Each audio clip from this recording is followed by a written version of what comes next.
अजीज दोस्तों, अस्सलाम वालेकुम, नमस्ते, सत श्री अकाल, जय जिनेंद्र, गुड आफ्टरनून। अजीज दोस्तों, हमारे कुछ दोस्त हैं यहाँ पे लंदन में। उन्होंने एक प्रोग्राम ऑर्गेनाइज कर रहे हैं 13 अगस्त को, संडे 13 अगस्त को लंदन के हेरो एरिया में। और भारत के दो जांबाज रिटायर्ड फौजी ऑफिसर्स को दावत दी है, general Bakshi, general G D Bakshi और जनरल टेनी ढुलुन। दोनों एक अजीम योद्धा हैं, दोनों बड़ा क्लियर विजन रखते हैं। मेरी इन दोनों के साथ मुलाकातें हुई हैं पर्सनली भी। मैंने जनरल बख्शी साहब का इंटरव्यू भी किया है और जनरल बख्शी साहब के साथ मुख्तलिफ टीवी प्रोग्रामों में भी मैं रहा हूँ।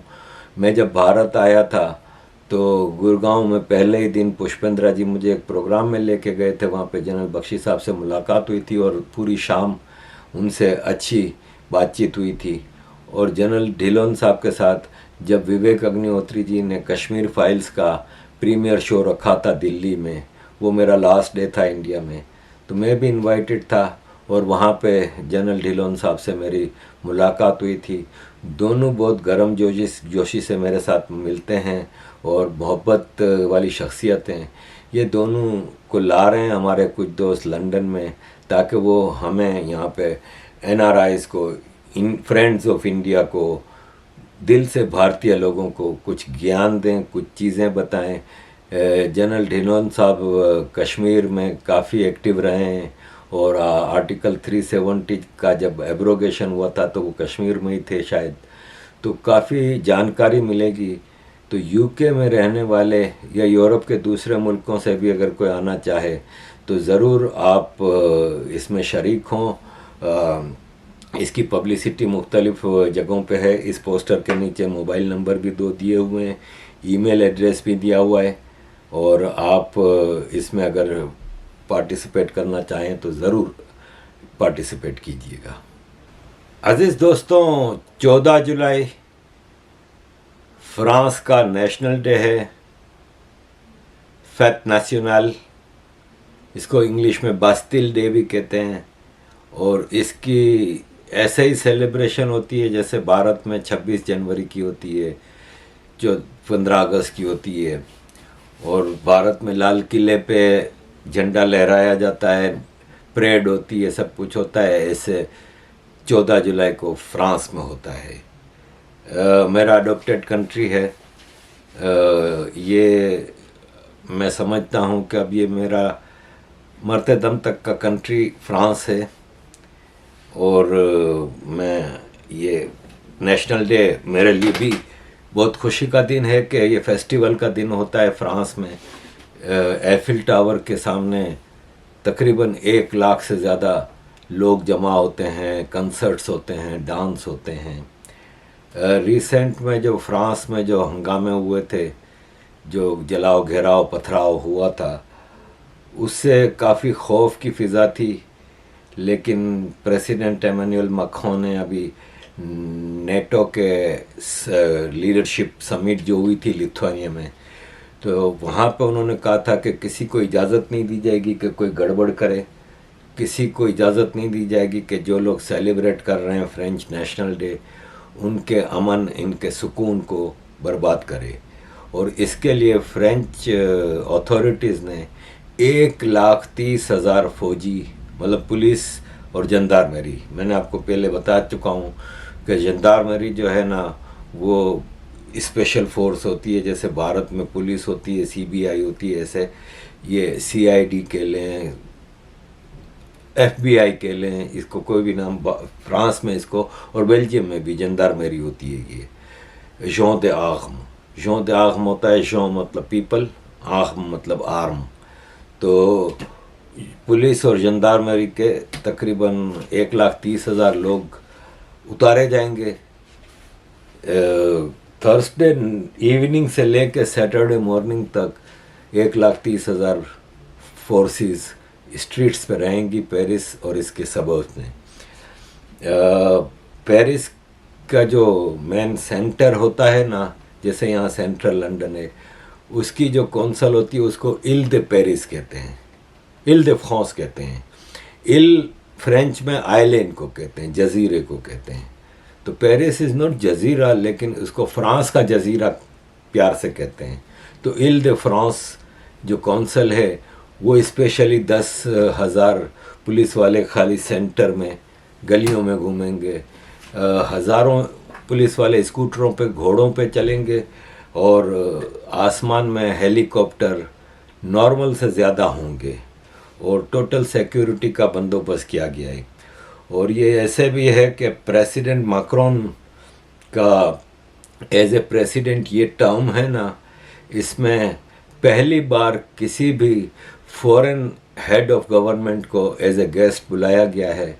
और प्रेसिडेंट मैक्रोन ने, फ्रेंच लोगों ने बड़े प्यार से, भारत से इनका जो कनेक्शन है उसके नतीजे में प्राइम मिनिस्टर नरेंद्र मोदी जी को as a guest of honour इस बास्तिल डे पे बुलाया है, जिसमें ये जो परेड होगी और उसमें, और जिस तरह से हमने प्राइम मिनिस्टर नरेंद्र मोदी जी पहुंच गए हैं और उनका स्वागत फ्रेंच प्राइम मिनिस्टर ने किया, क्योंकि फ्रांस में प्रेसिडेंट है, प्राइम मिनिस्टर है, prime minister is head of parliament and cabinet, लेकिन most powerful of course president होता है।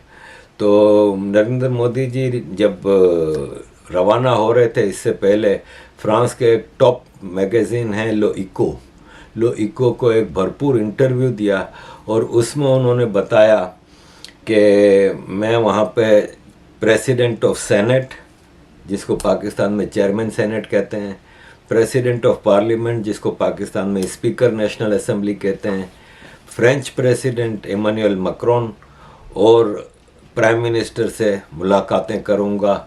इसके अलावा इंडियन डायस्पोरा से मीटिंग एक ऑलरेडी एक हो चुकी है, जिसमें प्राइम मिनिस्टर नरेंद्र मोदी जी ने एक बड़ी इंटरेस्टिंग चीज़ बताई कि मैंने पिछली वीडियो में बताया था अलियांस फ्रांसे के बारे में, जिसके लिए मुझे कई दोस्तों ने मैसेज किए हैं कि पुदुचेरी जो भारत की एक यूनियन टेरिटरी है, वहाँ पे फ्रेंच सेकंड लैंग्वेज के तौर पे चलती है आज भी, और वहाँ पे फ्रांस का काफ़ी हद तक कंट्रोल रहा है एक ज़माने में, और पुदुचेरी में फ्रेंच बहुत बोली जाती है, और भारत में फ्रांस काफ़ी स्टेट्स में काफ़ी। तो अलियांस फ्रांसे ने, जो फ्रांस का एक कल्चरल सेंटर है जो मुख्तलिफ मुल्कों में फ्रेंच कल्चरल इवेंट भी कराती है और लैंग्वेजेस के कोर्स भी कराती है। तो अलियांस फ्रांसे अहमदाबाद में जब 1981 में बना, तो उसके initial member prime minister Narendra Modi ji थे। कि मोदी जी ने खुद बताया, करीब करीब 40 साल पहले गुजरात में, अहमदाबाद में फ्रांस के एक कल्चरल सेंटर अलायंस फ्रांसे की शुरुआत हुई, और भारत में फ्रांस के उस कल्चरल सेंटर का पहला मेंबर आज आपसे बात कर रहा है।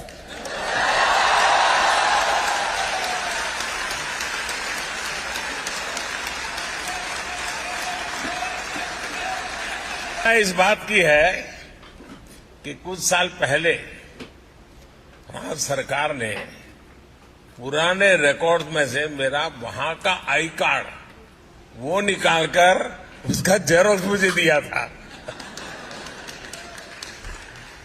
और वो उपहार मेरे लिए आज भी अनमोल है।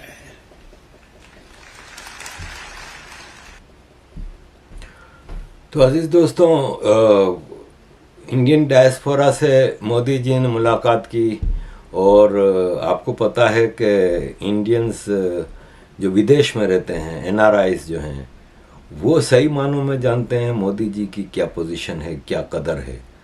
और मैंने देखा है कि out of India Indians Modi ji से बहुत प्यार करते हैं, भारत में भी हैं, ऑफ कोर्स मेजॉरिटी है एक साथ उनकी। तो प्राइम मिनिस्टर ने स्वागत किया, इंडियन डायस्पोरा से मिले, और फिर पहले फ्रांस के जो नेशनल पैले है, प्रेसिडेंशियल पैलेस, वहाँ गए, वहाँ पे एमानुएल मैक्रोन ने बॉडी लैंग्वेज से पता चलता है कि बहुत ही जोश से मोदी जी का इस्तकबाल किया उनकी बेगम ने, और डिनर का ऑर्गेनाइज किया गया वहाँ पे, और फ्रांस के बड़े बड़े लोग बुलाए गए। अब ये है कि जब आप ये वीडियो देख रहे होंगे तो फ्राइडे, और अभी एक्टिविटी शुरू हुई हैं, और मोदी जी तो इंसान तो हैं नहीं भाई, वो तो पता नहीं किस मिट्टी से बने हैं कि सुपर पावर हैं वो पता नहीं कब सोते हैं, कब आते ही काम पे लग गए। तो अज़ीज़ दोस्तों, बहुत ही एक एक्सपेक्टेड है कि एक बहुत ज़बरदस्त ट्रिप रहेगा मोदी जी का। और इसके बाद मोदी जी 15 तारीख को फ्रांस से इमारात जाएंगे 1 दिन के लिए। हमारे प्राइम मिनिस्टर शहबाज शरीफ जाते हैं तो हफ्ता 10 दिन रहते हैं, लेकिन ये 1 दिन भी पूरा नहीं रहेंगे। बस प्रेसिडेंट ऑफ इमारात शेख मोहम्मद बिन जायद बिन सुल्तान अल नहयान से मुलाकात करेंगे, कुछ चीज़ें डिस्कस करनी होंगी, और फिर वापसी भारत आ जाएंगे।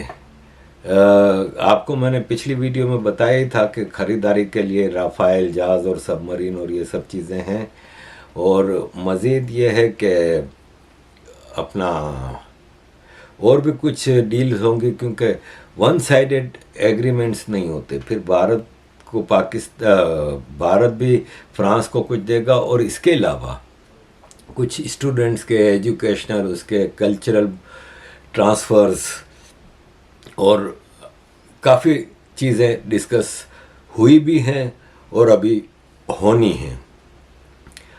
अज़ीज़ दोस्तों, फ्रांस में आपको पता ही है कि जो हंगामे हुए, और इसके बाद मैंने आपको अपनी वीडियो में बताया था कि ये यूरोप में एक्सट्रीम राइट को हवा देगा, और यही हुआ कि लोगों ने प्रेसिडेंट मैक्रोन पे बहुत कड़ी तनकीद की कि वो अपने लोगों को सिक्योरिटी प्रोवाइड नहीं कर सके।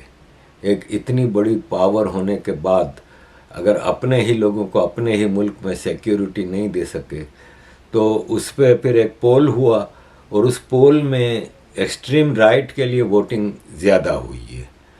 लेकिन बहरहाल अब प्रेसिडेंट मैक्रोन ने सख्ती का अमल शुरू किया है, और अंदाज़ा है कि शुरू के कुछ 3-4 मतलब जैसे हंगामे रोकने के बाद CCTVs और उससे लोगों को पकड़ धक्कड़ शुरू हुई। 414 रेड पहले 3 दिन में मारी गई, 3 मिलिटेंट्स को मार दिया गया। इस ऑपरेशन में 30,000 लोगों पुलिस वालों ने हिस्सा लिया, 160 हथियार बरामद हुए, और 26 कॉन्स्टिट्यूशनल चेंजेस लाई गई। फ्रांस में रिफॉर्म्स शुरू हो गए हैं, और अब ये सिचुएशन है कि लोगों को घरों में घुस घुस के पकड़ा जा रहा है और डिपोर्ट करने की तैयारी हो रही है। अज़ीज़ दोस्तों, ये अल्जीरिया के लोग हैं जो कि प्रोटेस्ट कर रहे हैं कि फ्रांस में एक लड़के को, अल्जीरिया के लड़के को मार दिया, जुल्म की इंतहा हो गई, और इस तरह वो प्रोटेस्ट कर रहे हैं, ठीक है। लेकिन आप ये देखें कि पाकिस्तान में एक लड़के को, दुबई में रहता था 10 साल से, वो कराची आया था छुट्टियों पे, तो पुलिस के नाके पे, नाकाबंदी पे रोका तो वो नहीं रुका, तो उसको गोली मार के हलाक कर दिया। फ्रांस की पुलिस करे तो गलत, जबकि सिचुएशन अज़ीज़ दोस्तों ये है कि अभी लेटेस्ट रैंकिंग आई है, उसमें दुनिया के टॉप के जो 5 नॉट लिवेबल कंट्रीज सिटीज़ हैं ना, जो उसमें कराची नंबर 5वें पे है। 173 सिटीज़ का, शहरों का हिसाब किताब लगाया गया कि सबसे मुश्किल शहर रहने के लिहाज से कौन से हैं।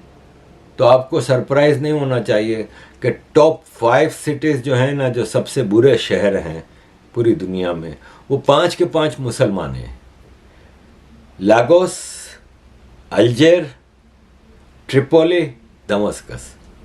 अब ये जो लड़का मारा गया था ये अल्जेर है जो कि रहने के काबिल ही नहीं है, तीसरे नंबर पे दुनिया में, सॉरी दूसरे नंबर पे, यानी दुनिया का दूसरा फारिग तरीन शहर का लड़का पेरिस में एक जुर्म करते हुए मारा जाता है, तो उसके लिए इन्होंने पूरे फ्रांस को आग लगा दी। उस तबाही का नतीजा ये निकला कि 1 बिलियन यूरो से ज़्यादा का फ्रांस को नुकसान हुआ। 440 छोटी दुकानें होती हैं जिसमें चिप्स के थैले, ड्रिंक्स, सिगरेट ये मिलती है, 440 दुकानें लूट ली गईं। ये प्रोटेस्ट था इनका। 370 एटीएम मशीनें तोड़ दी गईं और लूट ली गईं। 140 फ्रांस की कौंसलों में ये सब तबाही हुई है, 140 कौंसलों में। और वो और बात है कि फ्रांस के ट्रेड मिनिस्टर ने कहा है कि वो जितने बिजनेसमैन जिनका नुकसान हुआ है, छोटे बिजनेसमैन, उनका कौंसल टैक्स और दूसरे सोशल सिक्योरिटी टैक्स हम माफ़ करने का सोच रहे हैं। लेकिन ये एक बहुत ही सबक हासिल करने का मकाम था फ्रांस के लिए और बाकी यूरोपियन कंट्रीज़ के लिए, और अगर चाहें तो फिर भारत जैसे कंट्रीज़ भी उससे सबक हासिल करें कि ये ऐसे लोग हैं जो छोटे से उस पर बहाना बना के आतंक से पूरे मुल्क, पूरे शहर को तबाह कर सकते हैं। Jordan Bardella, president of national rally France, उसने कहा है कि इमिग्रेशन है ना, वो वही वजह है उस सारे क्राइसिस की जो कि हम फेस कर रहे हैं। अब फ्रांस के बहुत सारे लोग ये सोचते हैं कि क्या ये वही फ्रांस है जिसमें हम पले बड़े थे। सिस्टमेटिकली हमें इन फॉरेन क्रिमिनल्स को, आतंकवादियों को और गलत सोच रखने वालों को डिपोर्ट करना होगा, और हमें इमिग्रेशन को कत्ल करना होगा, यानी इमिग्रेशन को रोकना होगा। तो अजीज़ दोस्तों, ये नया यूरोप है, नेशनल ज्योग्राफिक मैगजीन ने लगाया है कि ये नए यूरोपियंस हैं। अब किसी के कपड़ों पे या उस पे हमें एतराज़ नहीं है, लेकिन असल एतराज़ आपकी सोच पे। अगर अल्जेरिया आपका इतना अच्छा मुल्क है तो आप फ्रांस में क्या जख मारने आए हो भाई? अल्जेरिया का ह्यूमन राइट्स रिकॉर्ड बिल्कुल फारिग है। ये one of the very few countries है जिसकी 100% पॉपुलेशन मुस्लिम है, 100%। वहाँ से सफाया कर दिया है। अल्जेरिया में मेजॉरिटी बर्बर रहते हैं। बर्बर एक कौम है, अरब नहीं है। बर्बर एक कौम है जिससे बनु उमैया की सल्तनत के दौरान काफ़ी जंगें हुई थी। ये जंगजू कबीले हैं जो मोरक्को, ट्यूनीसिया, अल्जेरिया में, और अल्जेरिया में तो बहुत ज़्यादा हैं। और एक वर्ड है इंग्लिश डिक्शनरी में, बारबरिज्म, उर्दू में बर्बरियत, मतलब जुल्म, हैवानियत वाला जुल्म करना, उसको बर्बरियत कहते हैं, बारबरिज्म कहते हैं। ये इन्हीं बर्बर से आया है क्योंकि ये बहुत ही जालिम कौम होती थी हिस्टोरिकली, और ये अरब नहीं थे। अब तो ज़ाहिर है अरबाइजेशन में तो सारे ही अरब हो गए ना फिर, लेकिन ज़बान इनकी अरब है, लेकिन आज भी ये बर्बर कहलाते हैं। तो अल्जेरिया के ये बर्बर, अगर इनका मुल्क इतना ही अच्छा है तो फ्रांस में जख मारने आए हैं भाई। इधर प्रोटेस्ट कर रहे हो, इससे बेहतर है कि अपना बोरिया बटेर बिस्तरा लपेटो और जाओ भाई, अपने मुल्क में जाओ। यहाँ पे क्या करने आए हो? हलवे मांडे थोड़ी बट रहे हैं इधर, जो हलवे मांडे खाने आए हो। ये मैं आपको पहले भी कह चुका हूँ कि जो ये नॉर्थ अफ्रीकन फ्रांस में, बेल्जियम में, हॉलैंड में कर रहे हैं, वही चीज़ जर्मनी में तुर्किश और यूके में पाकिस्तानी करेंगे। ऑलरेडी कर चुके हैं। ये जुलाई के महीने में ही 7 जुलाई को 2003 मुख्तलिफ बसों में, ट्यूब, मेट्रो में बैकपैक लेके पाकिस्तानी लड़के गए। बस में सामान रखने की जगह पे वो बैकपैक रखा, अगले स्टॉप पे उतर गए, रिमोट दबाया, धमाका। मुख्तलिफ जगहों पे ये धमाके हुए। इंडिया वाले तो दुनिया में सबसे ज़्यादा इन चीज़ों से वाकिफ़ हैं कि किस तरह पाकिस्तानी ये टेररिज्म करते हैं। मुंबई में इसी जुलाई के महीने में मुंबई में कितनी जगहों पे एक साथ बम धमाके हुए थे, वो भी हम नहीं भूले। और ये लंदन में भी हुआ था और सारे पाकिस्तानी निकले, क्योंकि आफ्टर ऑल यहाँ पे सीसीटीवी है बसों में, मेट्रो में। वो सारे पकड़े गए। एक का नाम तो मुझे याद भी है, मोहम्मद सादिक। अब तो 20 साल पुरानी बात हो गई ना, हालांकि मैं उस वक्त बेल्जियम में रहता था, बल्कि नहीं सॉरी, मैं फ्रांस में रहता था और ये वाक़या हुआ था। तो ये लंदन में ऑलरेडी एक्सपीरियंस हो रहा है आस्ते आस्ते, लेकिन सबक सीखने की ज़रूरत है।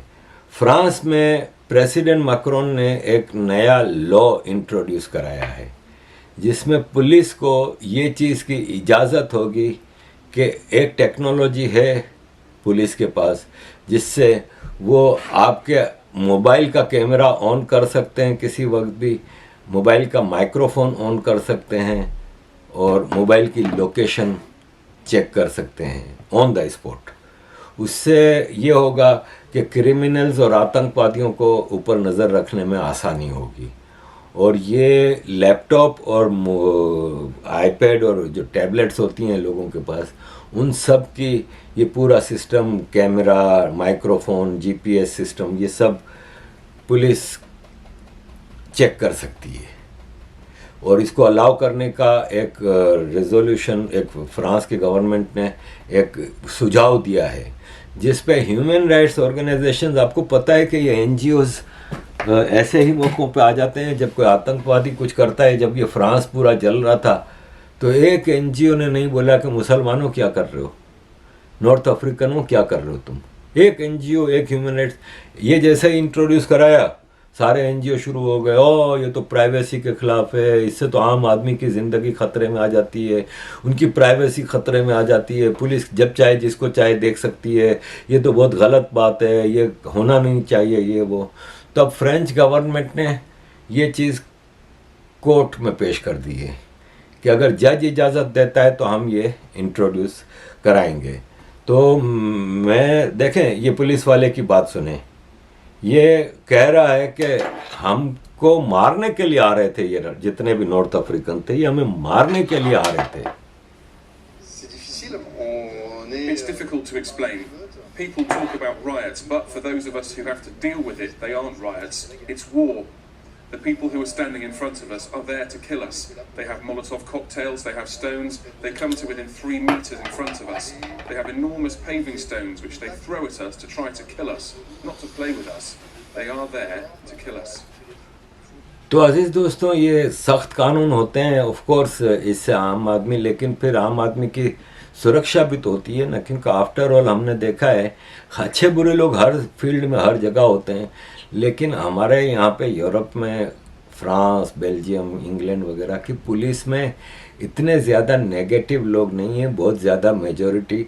मतलब एक ऐसी मिसाल है कि मैं यहाँ पे सड़क पे रात को 12 बजे जा रहा हूँ, सन्नाटा है, अगर मैं किसी दूर से आने वाले 4-5 आदमियों को देखूंगा ना तो मेरे को भी ज़रा खटका होगा, लेकिन अगर मैं एक पुलिस वाले को वहाँ पे देख लूँगा ना तो मुझे सुकून होगा, इसलिए कि मैं यहाँ की पुलिस से नहीं डरता। पाकिस्तान में तो लोग पुलिस से ही डरते हैं। आप सन्नाटे में जा रहे हैं, आपको कहीं आदमी नज़र आए तो आपको इतना डर नहीं लगेगा, पुलिस वाला नज़र आए तो आप समझो आपकी तो गई सब कुछ।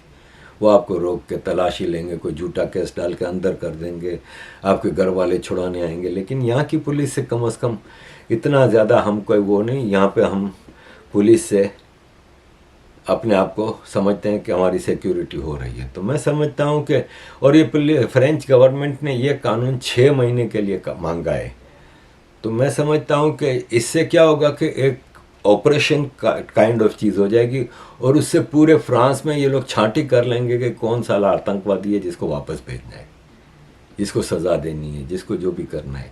इससे सफाया हो जाएगा।